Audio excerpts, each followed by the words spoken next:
Hi வணக்கம். இன்னைக்கு பார்த்தீங்கன்னா பாண்டியன் ஸ்டோரி இன்னைக்கான எபிசோடு தாங்க பார்க்க போகிறோம். அதுக்கு முன்னாடி என்னோட சேனலை சப்ஸ்கிரைப் பண்ணி வச்சுக்கோங்க. வாங்க கதைக்குள்ளே போகலாம். இப்போ பார்த்தீங்கன்னா தங்கமயில் கரெக்டாக வராங்க.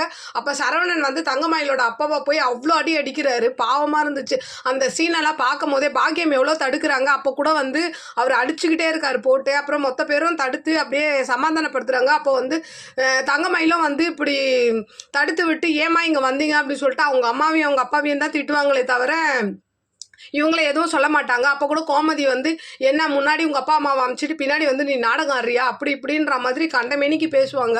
அப்போ கூட இவங்க அழுதுகிட்டே வந்து இவங்களை சமாதானப்படுத்தி தான் கூட்டு வருவாங்களே தவிர அவங்கள எதுவும் சொல்ல மாட்டாங்க. அப்போது பாகியம் என்ன பண்ணுறாங்கன்னா இவ கன்சீவாக இருக்கிறத சொல்ல முயற்சி பண்ணுறாங்க. அப்போ இவங்க என்ன பண்ணுறாங்க, தடுத்து இவங்க கூட்டிகிட்டு வந்துடுறாங்க. அந்த இடத்துல ராஜு கூட எந்த இதுவுமே வாயை திறக்காத மாதிரி தான் இருந்துச்சு. ஏன்னா அவங்க மீனா சொன்னதுனால மேபி அவங்க சொல்லாமல் இருந்திருக்காங்க போல்.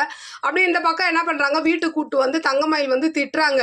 ஏன் இந்த மாதிரி அங்கே போனீங்க சொல்லாமல் கொள்ளாமல் அப்படின்ற மாதிரி கேட்கும்போது அப்போ பாக்கியத்துக்கு ஒரு மாதிரி கோவம் வருது. ஏன்டி அவங்க உங்கள் அப்பாவை போட்டு அடிச்சிருக்காரு, ஒரு வார்த்தை கூட பேசாமல் விட்டுட்டு இங்கே வந்து எங்களை சமாதானப்படுத்துகிற அப்படின்னும் போது நம்ம தப்பு பண்ணியிருக்கோம், அவங்க தண்டனை கொடுத்துட்டாங்க, அதோட விட்டுட்டு போக வேண்டியதானே. இன்னும் கொஞ்சம் நாளில் எனக்கு டைவர்ஸும் கொடுத்துருவாரு, அவங்கவுங்க லைஃப்பை அவங்கவுங்க பார்க்க போயிட்டாங்க, நீங்கள் எதுக்கு இப்படி பண்ணுறீங்கன்னும் போது அவங்க அம்மா சொல்கிறாங்க இப்போ இந்த வீட்டுக்கு பாரமாக நீ இருந்தீங்கன்னா நான் என்ன பண்ணுறது அப்படின்னும் போது அவங்க என்ன சொல்கிறாங்க, ஒன்று அப்போ நான் வெளியில் போயிடுறேன்ற மாதிரி ஹாஸ்டல் கிளம்புறாங்க. அப்புறம் அவங்க அப்பா தான் சமாதானம் நல்லா படுத்துறாரு தங்கமயில.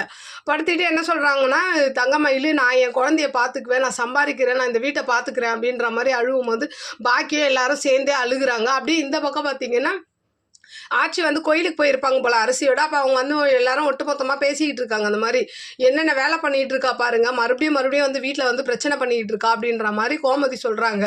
அப்போ என்ன இது கோயிலுக்கு போயிட்டு வர கேப்பில் இந்த மாதிரி சண்டை அப்படின்ற மாதிரி ஆட்சியும் கேட்பாங்க. இதுக்கு நடுவில் வந்து கோமதி கேட்பாங்க சரவணனை பார்த்து, ஆமாம் ஏதோ ஒரு பொண்ணு கூட பேசினேன், எந்த பொண்ணு அப்படின்னு கேட்கும்போது கதிரும் ராஜியும் ஒரு பொண்ணு கூட பேசினா தப்பாத்த அப்படின்ற மாதிரி, இல்லடி தெரிஞ்சுக்கலாம் தான் கேட்குறேன் அப்படின்னும் போது இவர் என்ன சொல்கிறாரு, இல்லைம்மா கூட படித்த பொண்ணு கோவிலில் பார்த்தேன் எதிர்த்து அதனால பேசுனேன்ற மாதிரி போய் சொல்லிடுறாரு அங்கே சரவணன்.